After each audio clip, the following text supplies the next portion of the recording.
guys, it's Matt with Olympus Reptiles, and today, let me kick that out of my way. I know we've kind of started to sound a little bit like an advertisement on a few different product lines that we tend to really like, and I apologize, we're really not. But today we're going to do another product line. We're going to show you how we set up a rack system. So again, I'm going to talk a little about the TGR rack system we like to use. We've had this one going forever. You've seen this in a lot of our videos set here. It's been set and empty, but we're getting to the point where we need to expand, so it's time to put this to use. So I'll show you kind of how we do that. We do our tubs a little different. This is our temperature probe. We run a Herpstat incubator, or not incubator, sorry, Herpstat thermostat. For this rack, boy, I'm just having all kinds of problems today. We have a Herpstat 1. Most of my other ones are Herpstats 2, but I'll be honest, I bought this rack from a friend of mine who had gotten involved in the ball pythons, decided it wasn't for him at that moment in time, ended up selling a bunch of his stuff, so I picked up the rack and his thermostat. So I went ahead and got the one. We mount our thermostat probe here for a reason. Most people mount them like on the heat tape because they're worried about it getting too hot. We secure it down here, no tape inside. I mean, you have this, it could be a scratch point, but I've never had a problem with that. I mean, they run across things in the wild way worse than that. This holds that probe down. You can see it's not going to move. It's going to set right there on the warm spot of the tub. I can dial it in right at 90, and this will shut off right at 90. So I don't have to worry about it getting too hot. I don't have to worry about that probe floating around. I don't have to worry about temperature swings in my room causing my hot spot to be off. If I set this at 90, this will be at 90. The only thing that changes that, as you can see right now, we're dropping in temp to 87.2 with 100% heat on. That's when I have this tub open. So when you do clean this thing out completely, you'll have to remove, just clip this off and set that on the heat while you're cleaning so you don't have the probe off of the temperature for a while. Better to be a little too cool than too hot. So that is how we do our thermostat setup in our tubs. A little unconventional, a little different than most. It honestly has worked really, really good for us, and I have done all my racks that way with the mounted probe in the tub secured down by some means, but never tape. Alright, so let's start setting this rack up. First thing I want to do, we'll drop some of these cups in, and we're really just going to show you on one tub, and we won't make you watch this work, but these cups are awesome if you have a rack system. They're just a 16-ounce deli cup, and here's why. You can just drop that in like that, fits like a glove. You can then add your water into it. We'll go ahead and do that in this tub here. Just fill that bad boy as full as you want it. About there. If the water gets nasty, snake poops in the water, it gets too much litter or whatnot, you can simply just pick this cup up, dump it, clean it, reuse it, throw it away, put it in a new cup, it doesn't matter. And those were sent to us by a viewer, so thank you very much. You know who you are. They requested me not to say their name, so I'm not going to, but we do appreciate that a lot. So that's how we're going to do our water. Then, of course, we're going to use some more of the Reptile Prime / Sharktopia bedding. And all we'll do is we'll take this rack and we'll just, dump some of that in. Well, when you get some in there, now you're just going to have to kind of spread it around.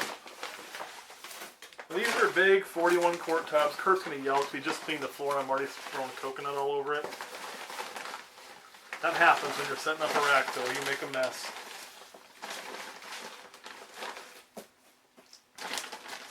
Just kind of, and I expect one bag of this to do probably 3 of these tubs. This was not a full bag, so.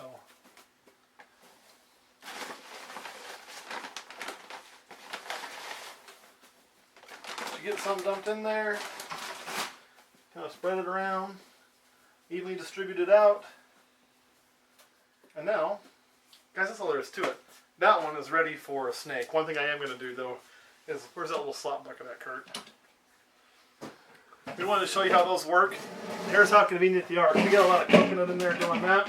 So we can just take our daily wastewater bucket, dump it in there. Comes out nice and clean, ready to go again. So that's how those cups work. Alright, before we go into hyperdrive, while we film setting up a bunch of these and not make you watch us work, Question Girl, do you have any questions? She's shocked. She can't speak. Yes. Oh, I had to think because you answered a lot of my questions I was having as I was watching. That's my job.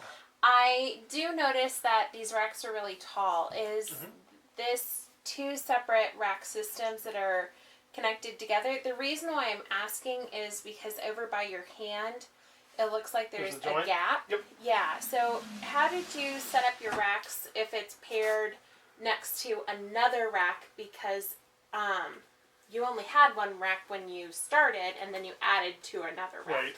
Well, these are actually 4 racks. So TGR sells these CV70s in 5 stacks, but they're made to stack on top. I guess you could go taller. They've even taken to selling single stacks. You could sit there and get 12 if you wanted, but I haven't done that yet. I've never tried the single stack, so I can't say if I'd like them or not.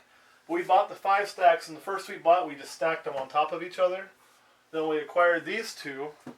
You know, they're stacked. Then all I do is I just use some zip ties. You can see here and here to kind of bring them together to make it a lot more rigid, so it's not very shaky or anything like that. As you can see, when you have just a 110 stack, it's a little wobbly.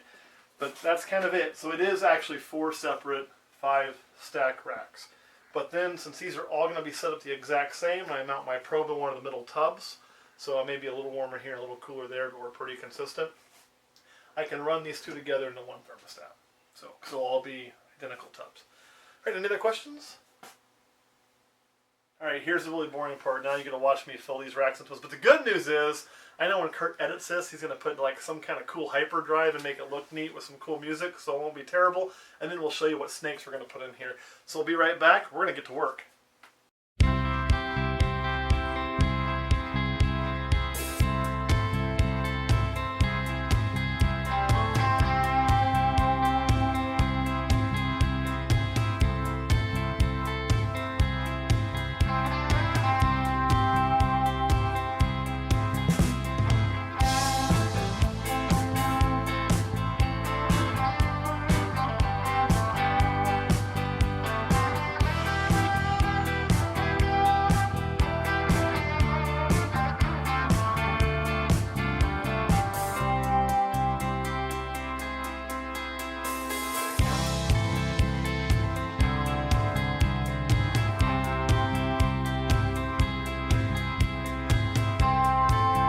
Okay, I know that looked really quick to you, but that was a lot of work.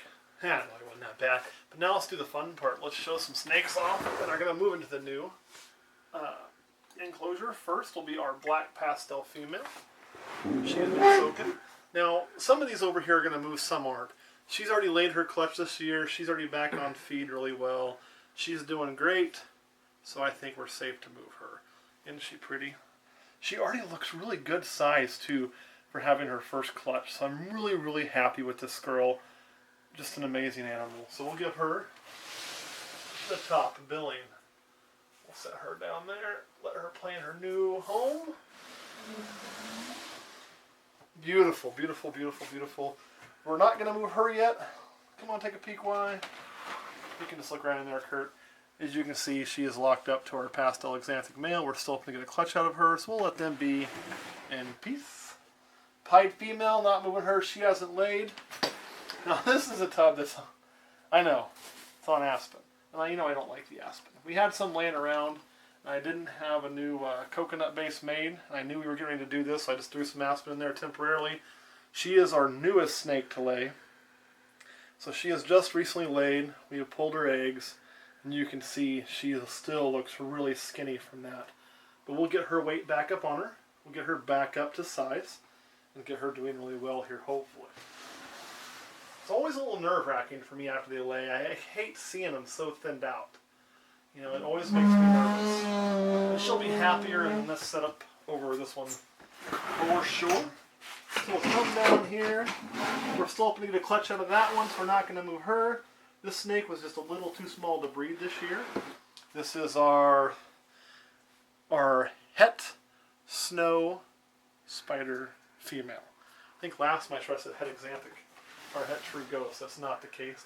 She is het for snow. We'll slide her right in there. And then we'll slip over to here. Got stuff everywhere. We are going to move 2 snakes at once. So we just pair these 2 up. We're hoping to breed. This is our male Inchi. And this is probably one of Kurt's favorite snakes I think we have. That was his female Orange Dream. Now, so far we haven't seen any locks out of these guys. She really wants to go to her new home. Any locks out of these guys? We are hoping to. So go ahead and slide them in there. Little knot of snakes there. Come on, buddy. There he goes. So that's all done. We're not going to move our B female because she is still in the midst of waiting on her to lay first. There was somebody else we were going to move over here. Oh, the Mojave female. This is another one of our Mojaves. This is not the one that was bred this year. She was just a little too small. She'll be ready to breed next season, but she is big enough to go to her new adult tub. Very pretty snake. And she's going to have the honor of being in our control tub. So don't mess that up, Mama. Come on, let go of me. Come on. There you go. By control tub, I mean this is the one with the thermostat. So, really pretty snake in there. Close that one back up. And we've got a couple over here in this rack. And here's the thing. I don't know if you guys have seen us when we open this rack. These tubs, they fit really tight. You've heard me complain about that before. I don't like these two racks. They drive me up a wall. Which also means I'm probably not in them quite as often as I probably should be because they just drive me nuts. So what we decided to do as part of this is we're going to get this rack filled with our females for breeding next year, which will open up space over here. We can make this have our males, and still a few of our females in it for now, and then we're going to turn this into a baby rack. We can hold two baby tubs, setting them sideways. They'll slide way back in there, so it'll be kind of a pain on that front, but they'll slide easy, they'll be lidded, they're going to be fine, and we'll be in there more because I won't have those tubs sticking so bad. When they stick that bad, it causes the water to spill every time I open and close it, which causes the substrate to be too wet, which starts making me worry about things like respiratory and scale rot. And we haven't had that yet out of those, but I would rather notice the problem, fix the problem, before we have illness, rather than wait till there's an illness to fix it. So that's what we're doing. We're doing that so we don't end up with those issues. So, with all that being said, let's get the two females out of there. And she just shed everywhere. Shed and poop. This is our super pastel spot nose. This is actually one that belongs to Jamie and Frog, who you've heard us talk about. That was a gentleman that had the terrible motorcycle accident. So you can see it's doing really good and really healthy. Because you bought the male, right, Kurt? Yes. Yeah, so we own the male, but the female is still there. So we'll go ahead and put her in that new tub. Oh, look at that. Beautiful, beautiful, beautiful creature. I'm going to open this one. Now, this is another one that is, see what I mean by those tubs being a pain. Oop, all the way out. That won't hurt nothing. That is one of theirs. This is near and dear to my heart because I produce this animal. And you can see when I talk about I love producing animals that are high quality.